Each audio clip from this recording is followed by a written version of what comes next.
Hello and welcome back. आज का topic है ह्यूमन लैंग्वेज। ह्यूमन लैंग्वेज की क्या क्या प्रॉपर्टीज़ होती है, क्या क्या कैरेक्टरिस्टिक्स होते हैं, वो सब हम लोग आज डिस्कस करेंगे। ओके, तो वीडियो स्टार्ट करते हैं।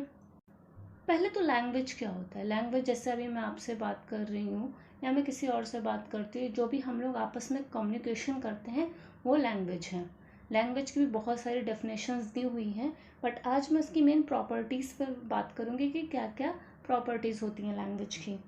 और कम्युनिकेशन का सिर्फ एक ही तरीका नहीं है कि बात करना लैंग्वेज, उसके और भी नॉन लिंग्विस्टिक तरीके हो सकते हैं, जैसे सिंबल्स, एक्सप्रेसिव जेस्चर्स, अलग अलग तरीके के सिग्नल्स, झंडे, ब्रेल अल्फ़ाबेट्स, मैथमेटिक्स के सिंबल, लॉजिक और बहुत कुछ। काफ़ी सारी चीज़ें होती हैं जो जिससे हम लोग कम्युनिकेट कर सकते हैं, बट जो लैंग्वेज होती है वो सबसे इजी और फ्लेक्सिबल होती है। ओके, तो हम लोग इसकी कैरेक्टरिस्टिक्स देख लेते हैं। फर्स्ट है यूज़ ऑफ साउंड सिग्नल और वोकल। जो आवाज़ हमारे साउंड बाहर आ रही है, जो मुंह से, जो वोकल से बाहर आ रहा है, ये जो साउंड है, ये एक ह्यूमन लैंग्वेज का सबसे बेसिक तरीका है। पर ये जो चीज़ है सिर्फ ये ह्यूमंस में नहीं है, ये चीज़ें जो जंगली जानवर, पक्षियों में भी है, वो लोग भी आपस में ही कम्युनिकेट कर लेते हैं। पर हम बिना इसके भी कम्युनिकेट कर सकते हैं, जैसे ब्रेल अल्फ़ाबेट्स। तो ये जो ब्लाइंड पीपल के लिए होती है, इससे भी लोग पढ़ के समझ लेते हैं चीज़ों को, साइन लैंग्वेज से समझ लेते हैं। ओके, तो दूसरी देखते प्रॉपर्टी, डिस्प्लेसमेंट। अभी सपोज किसी जानवर या चिड़िया को कोई खतरा महसूस हो रहा है, तो वो उस टाइम चिल्ला के या किसी भी तरीके से अपनी तरफ से कम्युनिकेट करने की कोशिश करते हैं। कि सपोज किसी मंकी को खतरा महसूस होता है तो वो दूसरे को चिल्ला के बताने लगते हैं कि खतरा है। पर वो ये चीज़ बाद में या पहले नहीं बता सकते।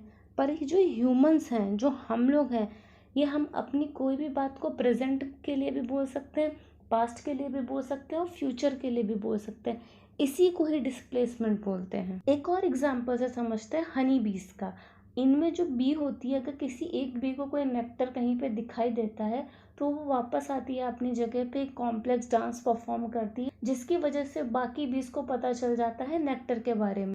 पर वो ये चीज़ सिर्फ नेक्टर बताने के लिए ही कर सकती है और किसी चीज़ के लिए नहीं। नेक्स्ट कैरेक्टरिस्टिक या प्रॉपर्टी, डुअलिटी और डबल आर्टिकुलेशन।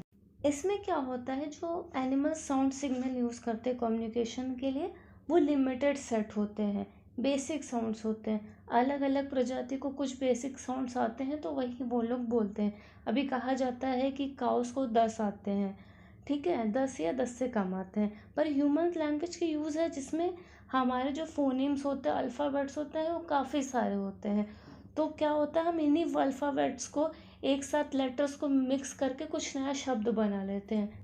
पर जब ये लेटर्स अलग अलग होंगे तो उनका मतलब नहीं है, जब वो लेटर्स एक साथ होते हैं तब उनका मतलब होता है। अभी सपोज जैसे मुझे किंग लिखना है तो KING, ये जब तक मैं एक साथ लेके नहीं आऊँगी मेरा कोई वर्ड नहीं बनेगा, वो अलग अलग ही लेटर रहेगा।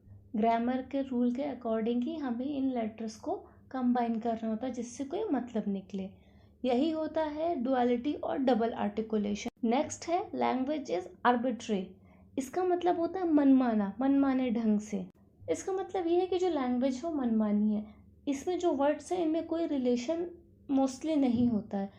अगर किसी फीमेल एडल्ट को इंग्लिश में वुमेन कहते हैं तो हिंदी में महिला कहते हैं, जेन पर्शियन में फेमिन, फ्रेंच में और योजा कोरियन में। पर एक बार किसी लैंग्वेज में कोई वर्ड डिसाइड हो जाता है तो हमारे माइंड में वो चीज़ कैचअप हो जाती है। अगर लैंग्वेज मनमानी नहीं होती तो पूरे वर्ल्ड में एक ही लैंग्वेज होती। नेक्स्ट है इंटरचेंजेबिलिटी। मतलब ये है कि जब हम लोग ह्यूमंस हैं, जब हम बात करते हैं तब हम लोग एक दूसरे की बात सुन के, हम दूसरे की बात सुन के रिप्लाई करते हैं, तो हमारी बात दूसरा सुन के रिप्लाई करता है। या हम कभी कभी ऐसा भी होता है कि हम लोगों की बात सुनते सुनते रिप्लाई करते रहते हैं, अक्सर जब झगड़ा होता है तो। ये भी एक प्रॉपर्टी है।